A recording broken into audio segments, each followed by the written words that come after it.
Você já teve vontade de desistir? Desistir de um projeto, de um sonho, do trabalho, de uma mudança que você sabe que precisa fazer, ou talvez até da própria fé.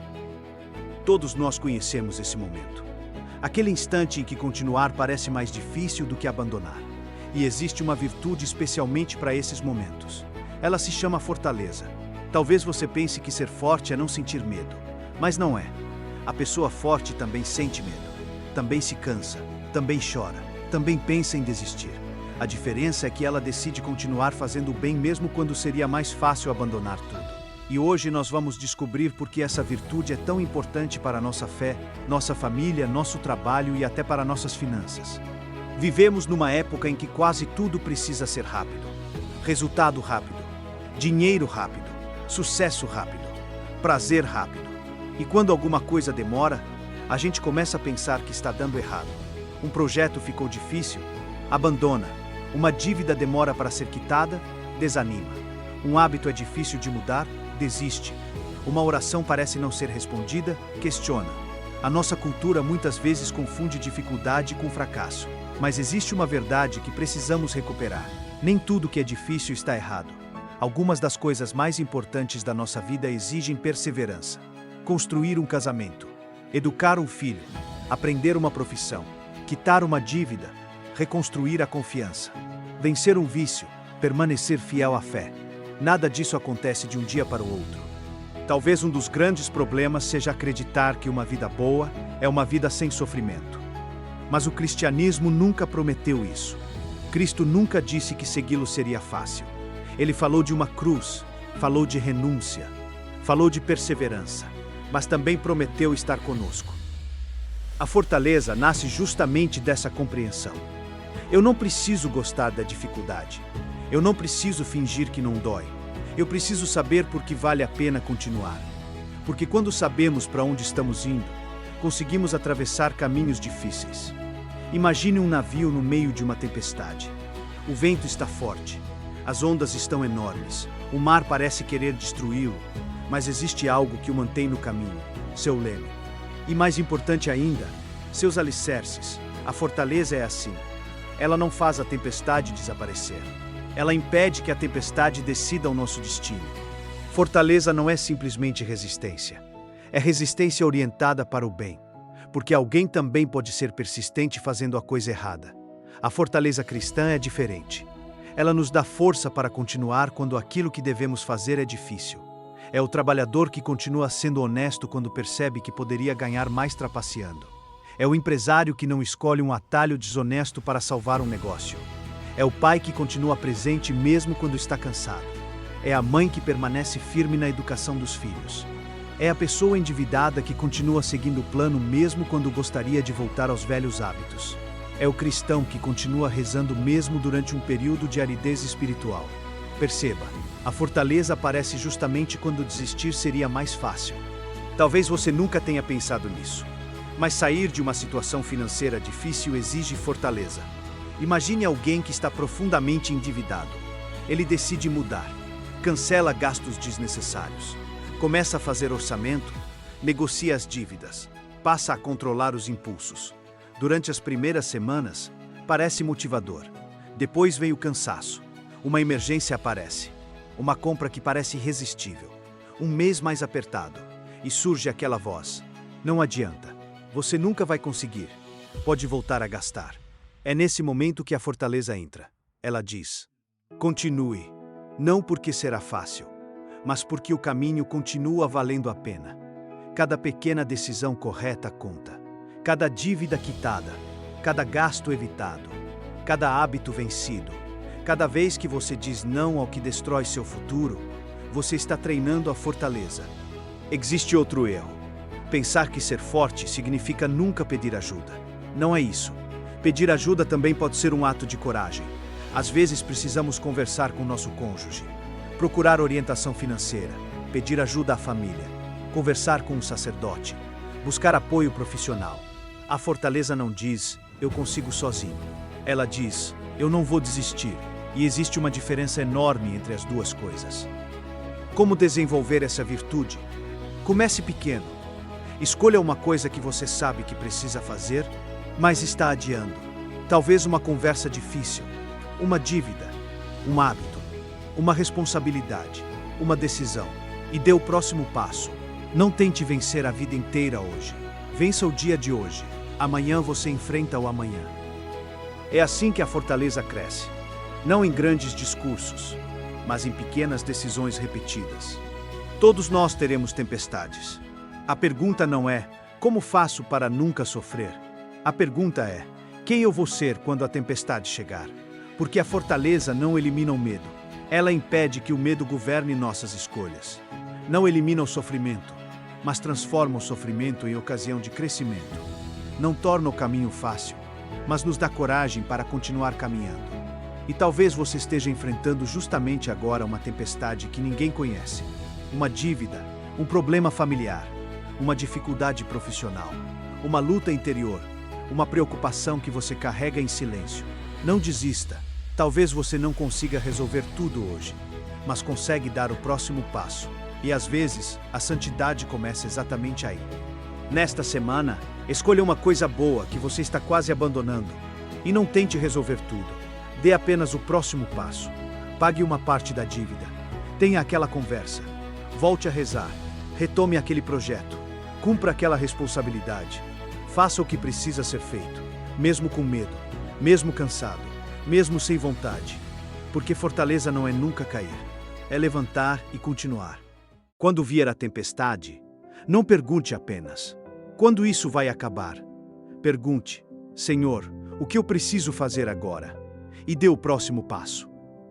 A riqueza é um meio, a santidade é o caminho, e o céu é o nosso verdadeiro destino.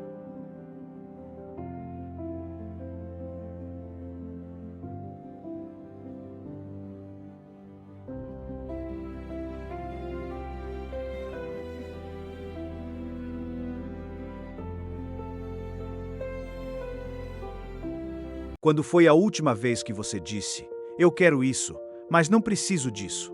Parece uma pergunta simples, mas pense por alguns segundos. Quantas coisas você compra porque realmente precisa? E quantas compra simplesmente porque quer? Quantas vezes você abre o celular sem necessidade? Come mais do que deveria? Assiste mais um episódio quando sabe que deveria dormir? Gasta um dinheiro que havia prometido guardar?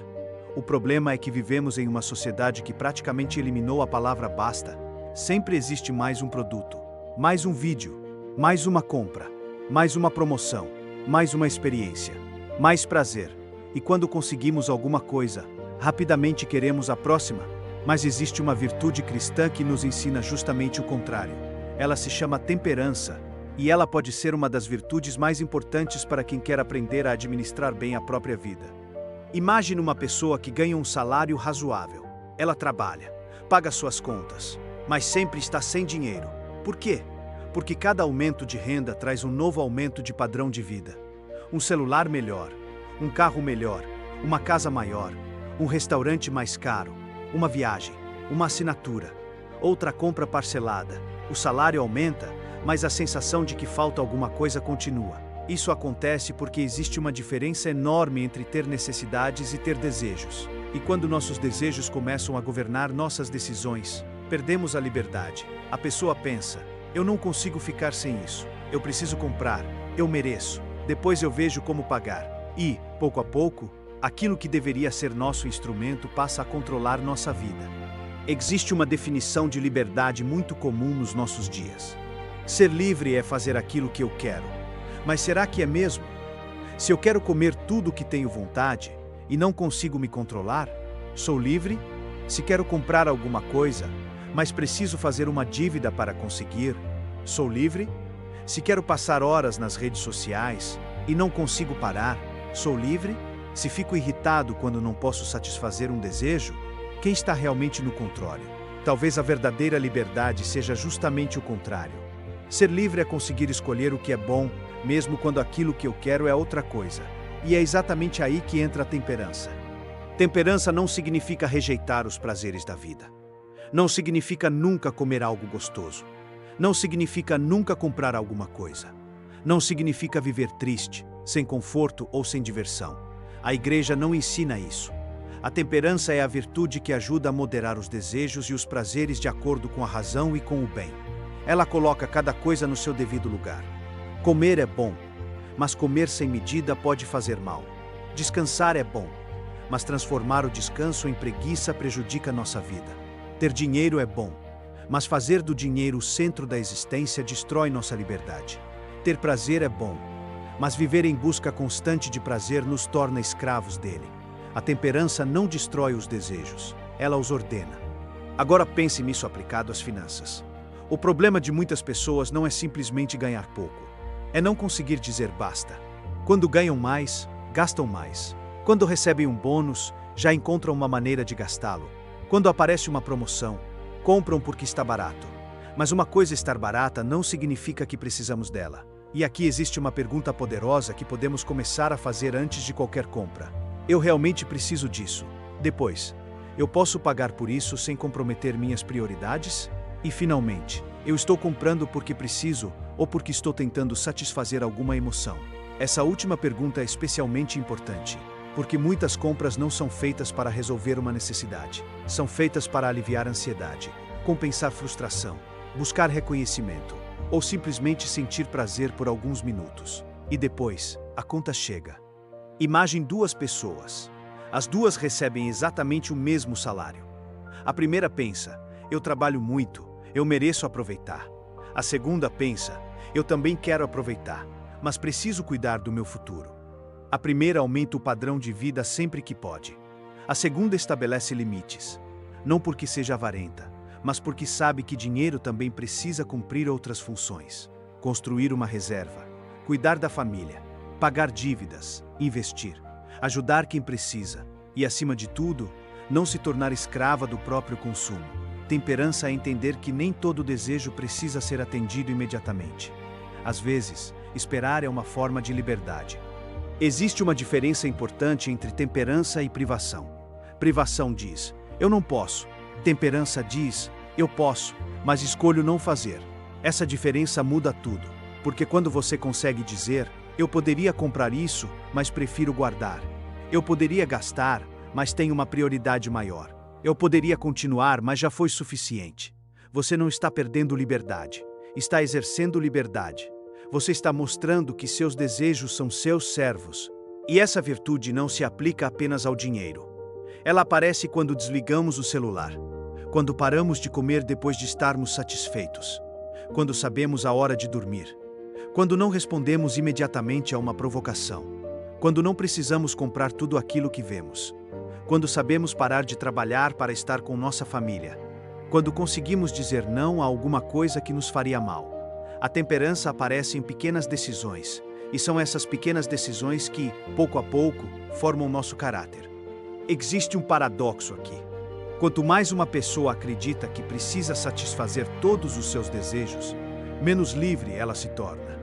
E quanto mais aprende a dizer não, mais livre fica.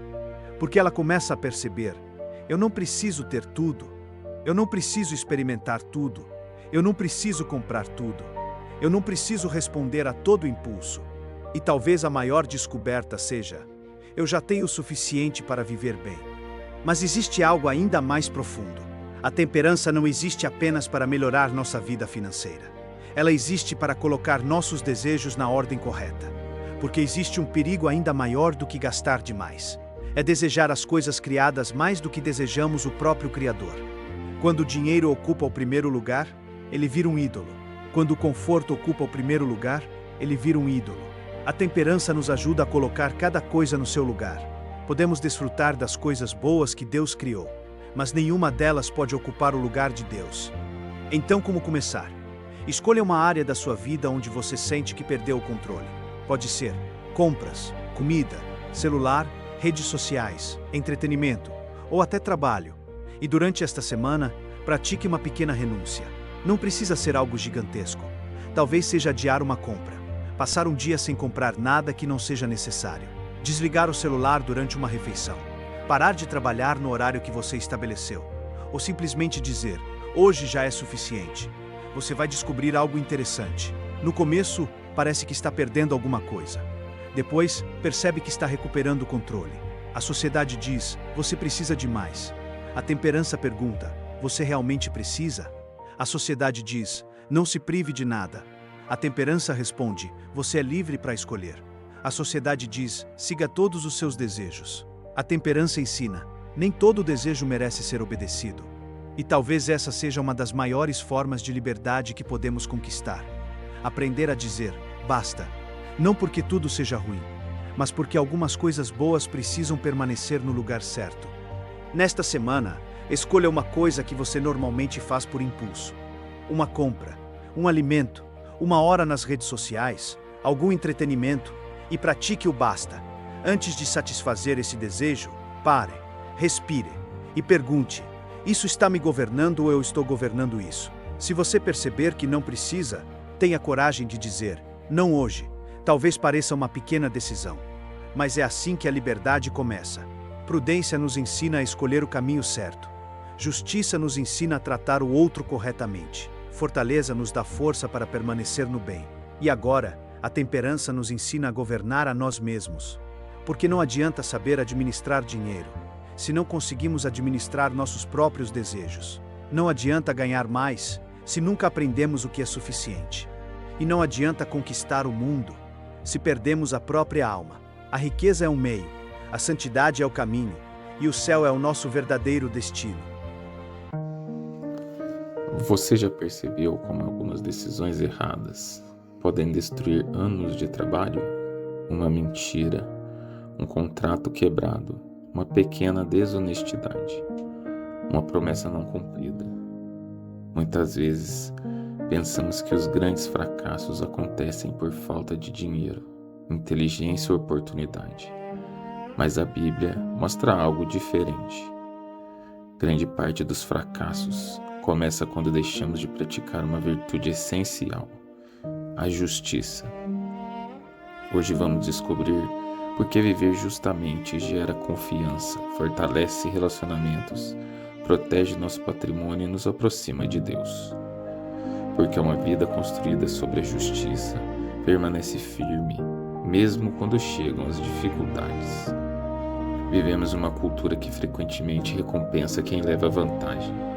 Ouvir frases como: todo mundo faz, ninguém vai perceber, é só uma vez, acabou se tornando comum. Pequenas injustiças parecem insignificantes, uma nota fiscal omitida, uma mentira para fechar o negócio, um funcionário tratado sem dignidade, uma dívida ignorada, um compromisso quebrado. Cada uma dessas escolhas parece pequena, mas juntas elas corroem aquilo que sustenta qualquer família, empresa ou sociedade: a confiança. E quando a confiança desaparece, os relacionamentos se quebram, os negócios fracassam, as famílias sofrem, a paz desaparece. No começo pode até parecer vantajoso, mas toda injustiça cobra um preço, às vezes financeiro, às vezes emocional, às vezes espiritual. Quando ouvimos a palavra justiça, normalmente pensamos em tribunais, juízes, leis, punições, mas para a igreja, justiça é muito mais. É a virtude que nos leva a dar a Deus e ao próximo aquilo que lhes é devido. Primeiro, dar a Deus o lugar que pertence somente a Ele. Depois, agir corretamente com todas as pessoas. Ser justo significa cumprir a palavra, pagar o que devemos, respeitar os contratos, tratar funcionários com dignidade, não enganar clientes, não explorar quem precisa, não buscar vantagens desonestas. Quando abandonamos esta virtude, colocamos nossos interesses acima da verdade, e toda vez que isso acontece, criamos um mundo menos humano. O justo, o santo, obedece os mandamentos. Mas acontece que existe um capítulo da nossa vida, que é o nosso relacionamento com as outras pessoas. Dentro desse relacionamento com as outras pessoas tem a questão da propriedade, aquilo que é dos outros, que não é meu, aquilo que eu preciso desenvolver como virtude. E as pessoas, quando falam de justiça, elas não fazem ideia de que isso é uma virtude. A própria palavra justiça, você pensa o quê? Justiça é uma coisa, é uma situação. eu quero justiça, nós vamos para a rua, justiça, justiça. Mas ninguém pensa que existe uma virtude da justiça. O que é virtude? Né? Virtude é fazer coisas boas com facilidade. A pessoa que tem a virtude da justiça, vamos supor que você vai ao supermercado e a funcionária do caixa dá o troco errado. E aí você, quando está indo para o carro, olha para o dinheiro e nota que o troco está errado. Aí tem aquele, devolvo, não devolvo, nossa, mas esse dinheiro aqui, eu podia pagar tal conta com ele, não, mas eu tenho que devolver, não, mas eu estou precisando do dinheiro, não, mas eu tenho que devolver, vou lá e devolvo, toma, pronto, eu fiz um ato de justiça. Mas a virtude da justiça é quando a pessoa vê o dinheiro, meu Deus, moça, a senhora errou.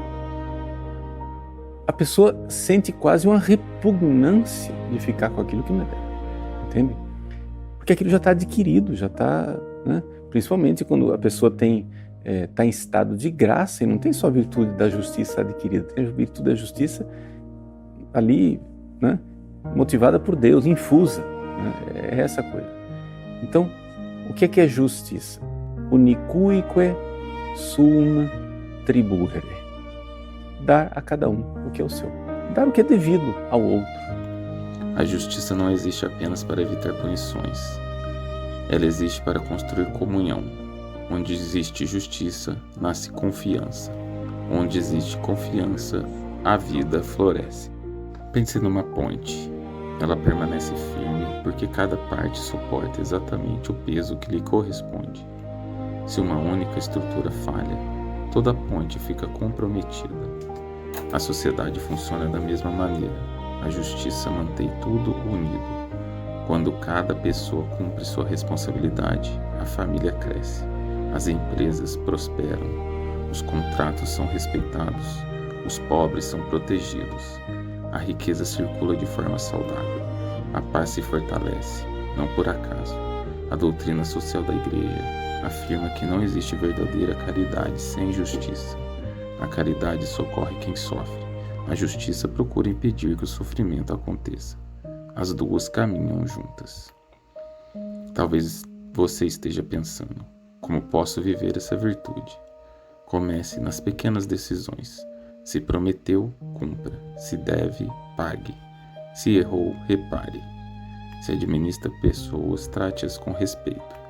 Se vende um produto, seja transparente. Se ocupa um cargo de liderança, use sua autoridade para servir. A justiça não aparece apenas nas grandes decisões. Ela nasce nos pequenos atos repetidos todos os dias. É assim que construímos uma reputação sólida, uma família forte, uma empresa confiável, uma sociedade melhor. Imagine um empresário conhecido por sua honestidade. Talvez ele não fique rico da noite para o dia, mas conquista algo muito mais difícil de comprar: credibilidade. E credibilidade vale mais do que qualquer campanha de marketing. Hoje descobrimos que a justiça não é apenas uma obrigação, ela é uma virtude que sustenta toda a vida em sociedade. Quando damos a Deus o lugar que lhe pertence e tratamos o próximo com honestidade, criamos relacionamentos mais fortes, negócios mais sólidos, famílias mais unidas e uma vida muito mais estável. A justiça pode não produzir resultados imediatos, mas produz frutos que permanecem. Nessa semana, escolha uma situação concreta para praticar a justiça. Pode ser cumprir uma promessa antiga, quitar uma pequena dívida, pedir perdão por uma injustiça, ou simplesmente agir com total honestidade onde antes seria mais fácil buscar uma vantagem. Você perceberá que a justiça transforma não apenas a vida das outras pessoas. Ela transforma primeiro o nosso próprio coração.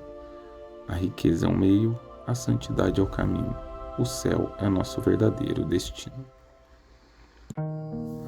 Você já tomou uma decisão e poucos minutos depois se arrependeu? Talvez uma compra que parecia indispensável, um empréstimo feito sem pensar, um investimento motivado apenas pela emoção, ou simplesmente aquele impulso de comprar algo porque estava em promoção. A verdade é que, muitas vezes, nosso maior inimigo financeiro não é o salário, não é a inflação nem a economia, é nossa própria impulsividade. Vivemos em uma sociedade que nos incentiva a decidir cada vez mais rápido. Compre agora, últimas unidades, oferta por tempo limitado. Não perca essa oportunidade. Tudo parece urgente, tudo parece indispensável.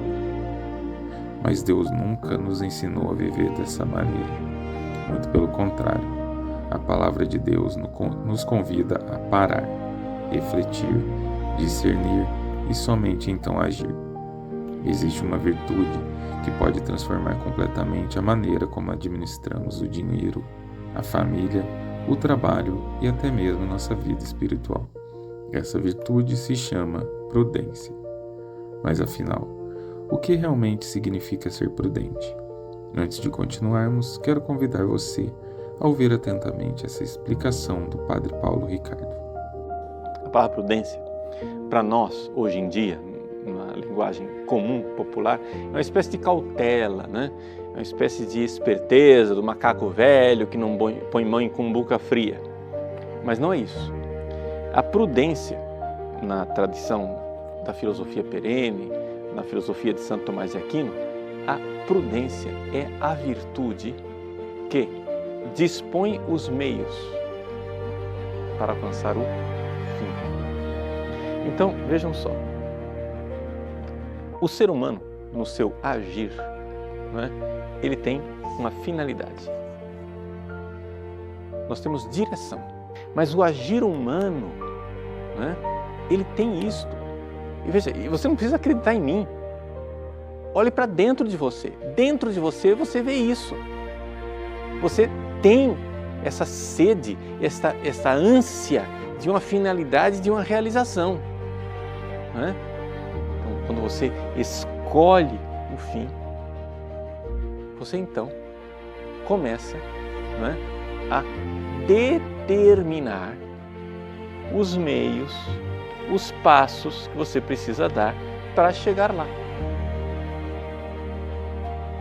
Agora, quando de repente você está num ambiente de igreja em que ninguém mais fala do céu, ninguém mais fala, buscai primeiro o reino de Deus, o reino dos céus, que na outra vida, quando ninguém mais diz, salva a tua alma, mas todo mundo diz, não, vamos trabalhar para fazer uma sociedade mais justa, um mundo melhor, vamos ser... Você compreende que mudou o fim? Quando muda o fim, atenção, todo o edifício moral cai por terra, toda a espiritualidade cai por terra. Talvez você tenha crescido ouvindo que prudência significa apenas ter cuidado, mas a prudência é muito maior do que isso. São Tomás de Aquino a definiu como a reta razão aplicada à ação, ou seja, não basta saber o que é certo, é preciso escolher o que é certo, no momento certo, da maneira certa. Perceba como isso muda completamente nossa forma de enxergar as finanças. Toda decisão financeira começa muito antes da carteira. Ela começa na mente, principalmente no coração. Comprar ou esperar, investir ou gastar, fazer uma dívida ou economizar. Tudo isso passa primeiro pela prudência. A Bíblia nos oferece um ensinamento extraordinário sobre isso. No Evangelho de São Lucas, Jesus pergunta: quem de vós, querendo construir uma torre, não se senta primeiro para calcular a despesa? Cristo está falando sobre discipulado, mas esse princípio também vale para a nossa vida financeira. Planejar, refletir, calcular e somente depois agir. A prudência nunca caminha ao lado da pressa. Mas existe um grande desafio nos nossos dias. Nós somos constantemente estimulados a agir por impulso. A publicidade nos convence de que precisamos comprar agora. As redes sociais nos fazem acreditar que precisamos acompanhar o padrão de vida dos outros. E os aplicativos tornam tudo mais fácil, com apenas um clique. O problema é que nem sempre aquilo que desejamos é aquilo que realmente precisamos. É justamente nesse momento que a prudência faz toda a diferença. Antes de continuar, quero que você ouça uma especialista que explica muito bem como funciona esse comportamento. Talvez ela esteja se referindo a consumismo e deva ser até compulsão de compras. Então vamos lá. Consumo. Não é possível viver sem consumir, tá? Isso é um fato. A gente vive numa sociedade onde você tem que adquirir coisas para o seu bem-estar, para a sua educação, para a sua saúde, não interessa. Então, assim, consumir é normal. Consumismo é quando eu consumo muito mais do que eu preciso ou necessito. Então, por exemplo, quem de nós precisa de 20 pares de sapato? Não. Provavelmente a gente precisa de uns 5, né? Um tênis, uma sandália rasteirinha, uma sandália salto alto, uma bota. Então, assim, o consumismo é quando eu consumo muito mais do que eu preciso. Mas em princípio, eu ainda não estou me endividando por isso. Eu só gasto demais e provavelmente... Percebe como, muitas vezes, não compramos um objeto. Compramos uma emoção, uma expectativa, uma tentativa de aliviar uma ansiedade. E quando fazemos isso repetidamente, corremos o risco de perder o controle, não apenas do dinheiro, mas da própria liberdade. A prudência nos devolve essa liberdade. Ela nos ensina a perguntar: eu realmente preciso disso? Posso pagar por isso? Essa decisão fará bem para a minha família? Ela me aproxima ou me afasta daquilo que Deus espera de mim? Responder essas perguntas exige coragem, porque nem sempre a resposta será aquela que gostaríamos de ouvir. Quando pensamos em prudência, talvez imaginemos alguém inseguro, alguém que demora para decidir, alguém que tem medo de agir. Mas basta olhar para a vida dos santos para perceber que prudência não tem nada a ver com medo. Ela tem tudo a ver com sabedoria. Como dissemos anteriormente, São Tomás de Aquino chamava a prudência de a reta razão aplicada à ação. Não é virtude de quem fica parado, é virtude de quem sabe escolher o bem no momento certo pelos motivos certos. Essa é a virtude que orienta todas as outras, porque até mesmo uma boa intenção pode produzir um resultado ruim quando falta prudência. A coragem sem prudência pode se tornar imprudência. A generosidade sem prudência pode se transformar em irresponsabilidade. O entusiasmo sem prudência pode nos levar a decisões das quais nos arrependeremos mais tarde. E talvez nenhum santo tenha vivido isso de forma tão silenciosa quanto São José. Nunca encontramos São José agindo por impulso. Quando recebeu a missão de proteger Maria e o menino Jesus, não escolheu o caminho mais fácil, escolheu o caminho certo. Trabalhou todos os dias, planejou, protegeu sua família, confiou na providência. Permaneceu fiel, mesmo sem compreender completamente os planos de Deus. Séculos depois, outro santo mostrou que essa mesma prudência pode ser vivida no mundo moderno. São José Maria Escrivá ensinava que a santidade não está reservada aos mosteiros. Ela também acontece no escritório, na fábrica, na sala de aula, na oficina, na administração de uma empresa e até na forma como administramos nosso dinheiro. Para ele, o trabalho bem feito, realizado com honestidade e amor a Deus, era um verdadeiro caminho de santificação. Isso muda completamente a forma como enxergamos nossas finanças. Administrar bem o salário, planejar os gastos, evitar dívidas desnecessárias, poupar pensando na família, ser generoso com quem precisa. Tudo isso também pode ser uma forma de amar a Deus. A prudência não nos impede de sonhar.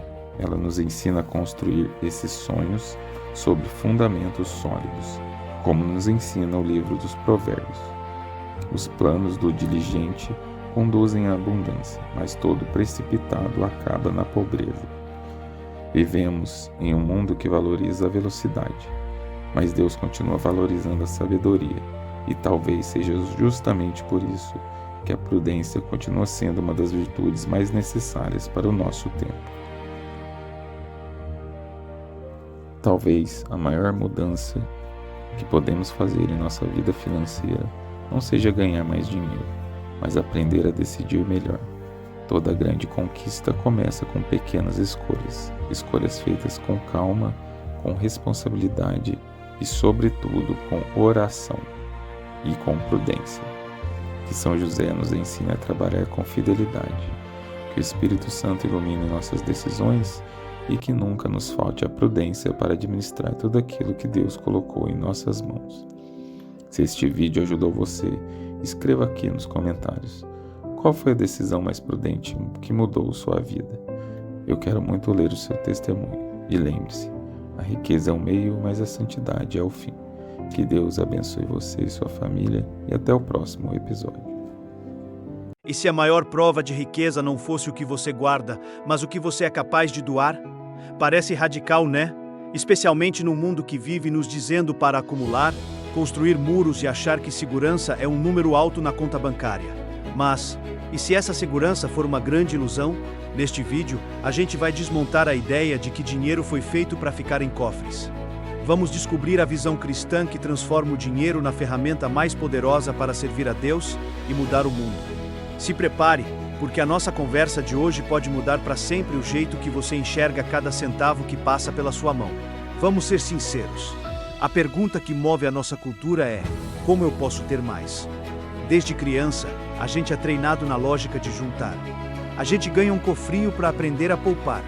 É aplaudido quando arruma um emprego que paga mais, quando compra um carro melhor, uma casa maior. A sociedade nos diz que o sucesso tem uma cara, a da abundância. E a gente acredita. Qual a consequência? Uma vida de ansiedade. Você tem controlado suas finanças ou são elas que controlam você? Muitos de nós vivemos sob a tirania do dinheiro. A alegria de ganhar logo vira medo de perder. O rico tem dois grandes problemas. O primeiro é um desejo que não acaba de ganhar mais e o segundo é um medo constante de perder tudo. A gente vive para proteger o que acumulou e esse peso esmaga. A vida não consiste na abundância do que se possui, mas a gente age como se consistisse. Essa mentalidade cria uma fortaleza em volta do nosso coração. O dinheiro, que devia ser servo, vira nosso senhor. E um senhor bem cruel que nos isola dos outros. A lógica do cofre é a lógica do eu. Minha segurança, meu conforto, meu futuro. O problema é que, ao construir muros para nos proteger, a gente acaba preso dentro deles. Vemos a pobreza lá fora e, em vez de compaixão, sentimos medo. Medo que aquela realidade, de algum jeito, chegue até nós. Essa visão de mundo nos vende uma mentira perigosa, a de que somos donos absolutos do que temos. E essa mentira nos leva a uma vida de insatisfação sem fim, porque o poço do desejo material não tem fundo. Mas a perspectiva cristã vira essa lógica de cabeça para baixo. Muita gente quer saber o que a Bíblia fala sobre dinheiro, esperando uma fórmula mágica ou uma condenação total. Mas a resposta é muito mais profunda e libertadora. Tudo começa com um princípio fundamental. Deus é o dono de tudo. Nós somos apenas administradores. A terra, o ouro, a prata, os talentos que geram riqueza, tudo pertence a Ele. Nós não somos donos, somos gerentes. E só essa mudança de chave já altera o jogo inteiro. O dinheiro em si não é mau. O problema é o amor ao dinheiro, que a Bíblia chama de raiz de todos os males. Amar o dinheiro é idolatria. É colocar nossa confiança, nossa segurança e nossa identidade numa coisa criada, em vez de no Criador. O dinheiro mexe com as nossas emoções porque ele é um termômetro do nosso coração. Onde o seu dinheiro está, é lá que está sua confiança. Você confia nos seus investimentos ou no Deus que provê? Você busca segurança na sua poupança ou no Pai que cuida de você? A Bíblia é clara sobre o perigo de um coração apegado às riquezas. Jesus disse que é mais fácil um camelo passar pelo fundo de uma agulha do que um rico entrar no reino de Deus. A crítica de Jesus não era ter bens, mas a falta de liberdade do rico que o impede de partilhar. O apego nos cega. A fascinação pelas riquezas sufoca a palavra de Deus em nós e não nos deixa dar frutos. Essa perspectiva invertida mostra a real causa da nossa ansiedade. Quando nos declaramos donos, a gente assume um peso que nunca fomos feitos para carregar. O peso de garantir nosso próprio futuro, de nos proteger de tudo, de sermos nosso próprio Deus. Mas quando entendemos que somos só administradores, uma paz profunda começa a brotar. A pergunta muda de como posso ter mais para Senhor. Como o Senhor quer que eu use o que me confiou. E é aí que a gente descobre o verdadeiro propósito da riqueza. Se a riqueza não foi feita para ficar parada em cofres, para que ela serve? A visão cristã tem uma imagem poderosa. A riqueza é como água. Água parada, numa represa sem saída, fica suja, cria lodo, adoece.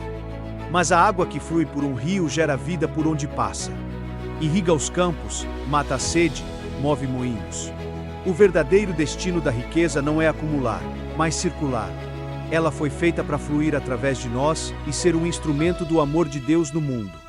É aqui que entra a caridade. E a gente precisa resgatar o sentido real dessa palavra. Caridade não é só dar uma esmola, a sobra do que não nos faz falta. A palavra charitas vem do grego ágape, que significa um amor que se doa, sem interesse, sacrificial. Caridade é o amor de Deus em ação. É a justiça de Deus acontecendo através das nossas mãos. A doutrina social da Igreja fala de um princípio radical, o destino universal dos bens. Esse princípio diz que Deus destinou a terra e seus recursos para o bem de todas as pessoas. Isso significa que a propriedade privada tem uma hipoteca social. Santo Ambrósio, um pai da Igreja do século IV, disse algo chocante. Não é dos teus bens que tu dás aos pobres. É uma pequenina parcela do que lhes pertence que tu lhes restituis, porque é um bem comum dado para uso de todos que tu usurpas só para ti. Dar não é só um ato de bondade, é um ato de justiça. Isso nos leva à matemática de Deus, que desafia toda a nossa lógica. No reino de Deus a gente não prospera guardando, mas dando. A generosidade não é uma obrigação triste, mas um ato de adoração que mostra a gratidão e aprofunda a nossa fé. Deus ama quem dá com alegria. O apóstolo Paulo fala do mistério do pobre e o ministério do rico. O rico tem o serviço de ajudar o pobre, para que ele não passe necessidade. E o pobre, ao receber, agradece a Deus pela vida do rico. Isso cria uma troca de bênçãos.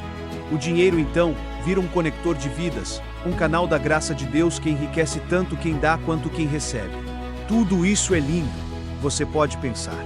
Mas como eu vivo isso no dia a dia? A transformação começa com passos bem concretos. Primeiro, o mais importante, mude a mentalidade. Comece a ver cada recurso que você tem, seu tempo, seus talentos, seu dinheiro, não como algo seu, mas como uma oportunidade, uma chance de abençoar, de servir, de fazer a diferença. Ore e peça a Deus para abrir seus olhos para as necessidades ao seu redor. Não precisa ser um gesto grandioso. Comece pequeno. Pague um café para alguém, ajude com as compras de mercado de uma família, doe para uma causa que você acredita. O tamanho do gesto importa menos que a intenção do coração. O segundo passo é trazer essa mentalidade para o seu planejamento financeiro. Generosidade não pode ser o que sobra no fim do mês. Se sobrar, isso não é liderar suas finanças. É ser levado por elas. Liderar é decidir o destino do seu dinheiro. A generosidade precisa ser uma despesa fixa no seu orçamento, como o aluguel. É o princípio de dar a Deus o primeiro e o melhor, não os restos. Fazendo isso, você declara na prática que sua confiança não está no dinheiro, mas em Deus. E o terceiro passo é buscar a justiça, e não só ajuda pontual. Caridade de verdade vai além de dar uma cesta básica. Ela se pergunta, por que essa pessoa precisa da cesta básica? A verdadeira caridade busca transformar as estruturas de injustiça que criam a pobreza. Isso significa que, além de dar o peixe, precisamos apoiar quem ensina a pescar. Projetos de educação, de capacitação profissional, de recuperação de dependentes químicos. Iniciativas que devolvem a dignidade e a autonomia. Uma caridade autêntica quer eliminar as causas dos problemas, para que as pessoas possam se libertar da dependência. Imagina a história de uma comunidade transformada porque um grupo de pessoas usou seus recursos não para fazer casas maiores para si, mas para reformar uma escola. Imagine o impacto de empresários que usam parte dos lucros para criar um fundo de microcrédito para pequenos empreendedores da cidade. Isso é a riqueza cumprindo seu destino. Gerar vida, restaurar a dignidade e manifestar o reino de Deus aqui e agora. Hoje, a gente desmontou a ideia de que a riqueza serve para ser guardada em cofres. Descobrimos que na visão cristã, ela é uma ferramenta, uma corrente de água viva feita para fluir através de nós e abençoar o mundo. O verdadeiro destino da riqueza é a caridade, o amor de Deus em ação, que busca não só aliviar o sofrimento, mas promover justiça e dignidade para todos. A maior alegria não está em acumular, mas em se tornar um canal por onde as bênçãos de Deus alcançam os outros. Se essa mensagem te tocou e te desafiou, faça duas coisas. Primeiro, compartilhe este vídeo. Vamos espalhar essa ideia libertadora sobre o dinheiro. Segundo, se você quer continuar crescendo e se aprofundando, se inscreva no canal e ative as notificações. Juntos, podemos aprender a ser bons administradores. E aqui vai o meu desafio para você. Nesta semana, encontre uma chance de usar seus recursos para abençoar alguém.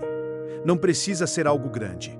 Pode ser comprar um lanche para alguém na rua, doar aquele casaco que você não usa mais, ou dedicar seu tempo para ouvir quem está sozinho. Apenas faça um gesto, não importa o tamanho, e observe o que ele faz não só na vida de quem recebe, mas principalmente no seu próprio coração. Porque a maior riqueza que podemos ter é a alegria de dar. Lembrem-se sempre, a riqueza é um meio, a santidade é o fim.